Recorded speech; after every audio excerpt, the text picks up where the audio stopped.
Gilwood. Thank you, Mr. Speaker, for getting that right.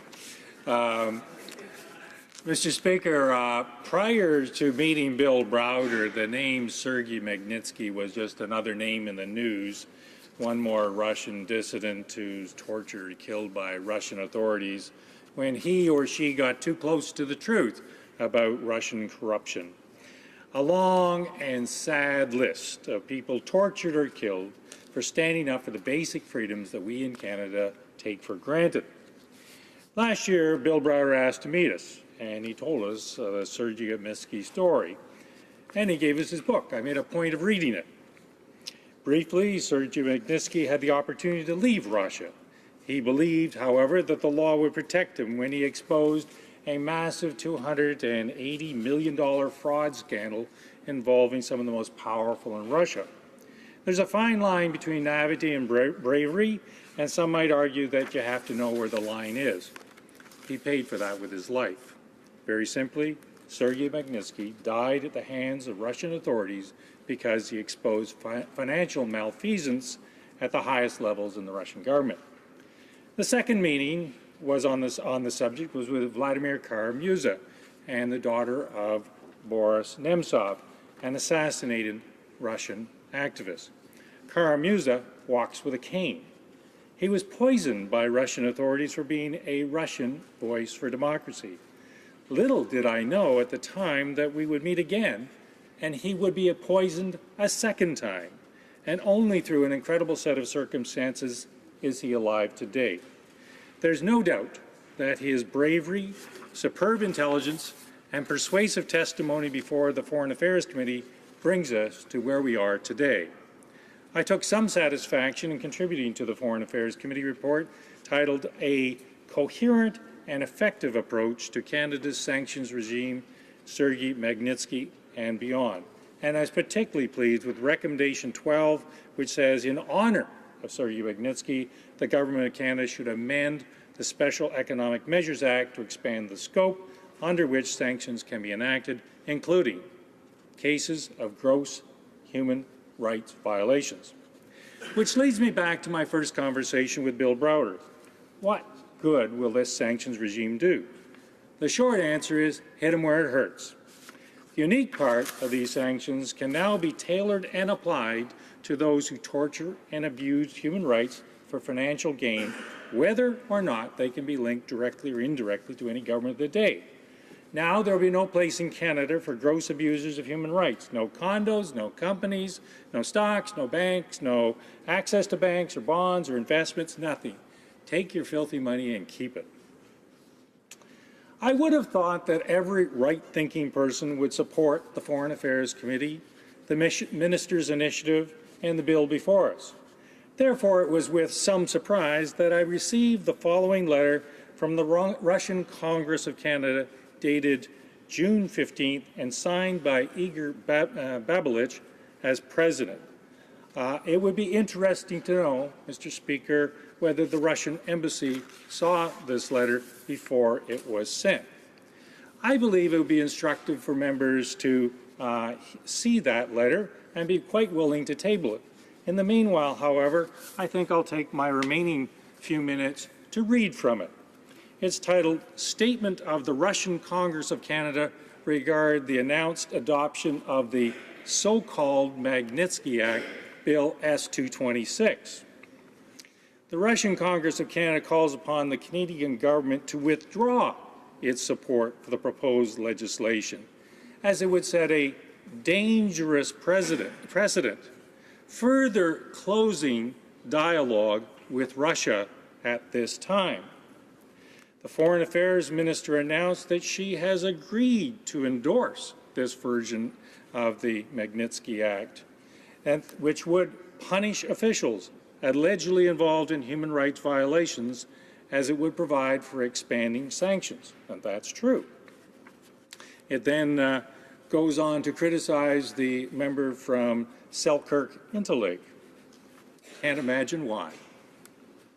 And they give 3 reasons why this bill should not be supported. First, apparently because it mirrors the U.S. law and will not serve Canada's national interests, or demonstrate Canada's leadership in the vital area of human rights protection.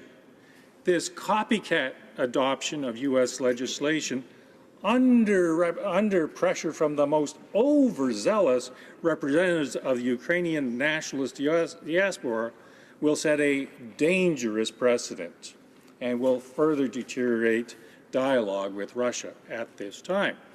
That's the first reason. The second reason is the Foreign Affairs Committee heard only one side of the Magnitsky controversy. William Browder and a few longtime opponents of the Russian government who had little success in getting elected to public office. These members of the so-called Russian opposition in reality are fully marginal to the Russian political process and have very limited political support among the Russian population.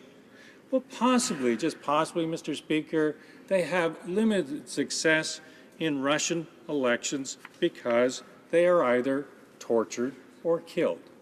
Possibly, if they stop being tortured, killed, or poisoned, they might have more success.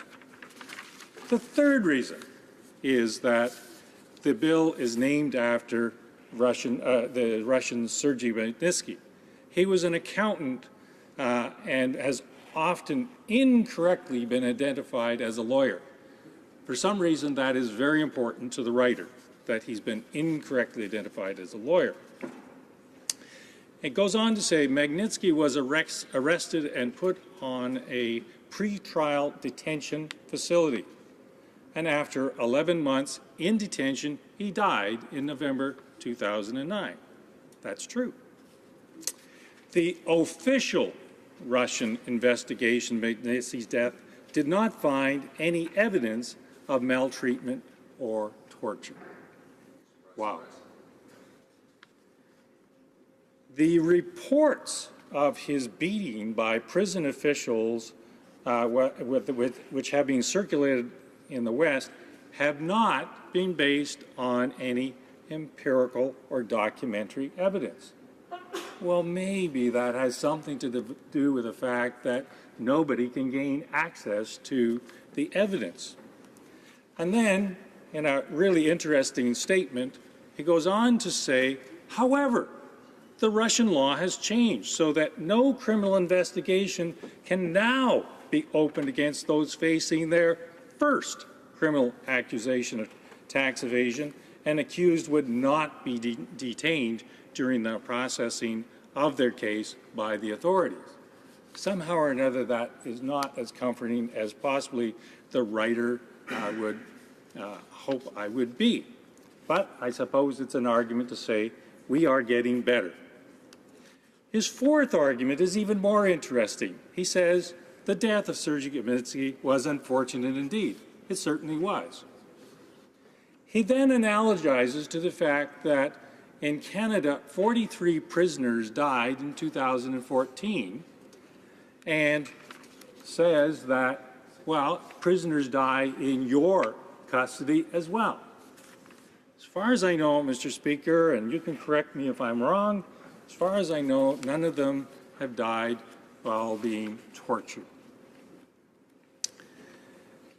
We cannot support a bill that is ill-informed by individuals with personal animosities against Russia that drag Canada into a campaign of wholesale demonization of Canada's partners and neighbors in the Arctic, who also bear shared responsibility for the state of affairs of the region and must see each other as strategic partners but not enemies.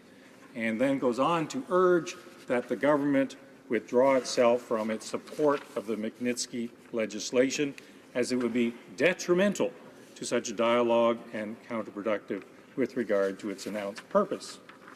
I don't quite know, Mr. Speaker, what Mr. Babelich hoped to accomplish by his letter to parliamentarians, but it seems to me that it's exactly the opposite of what he intended to accomplish.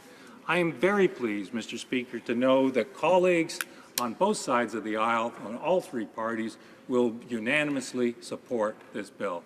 Thank you for your time and attention. Resuming debate, the honourable member for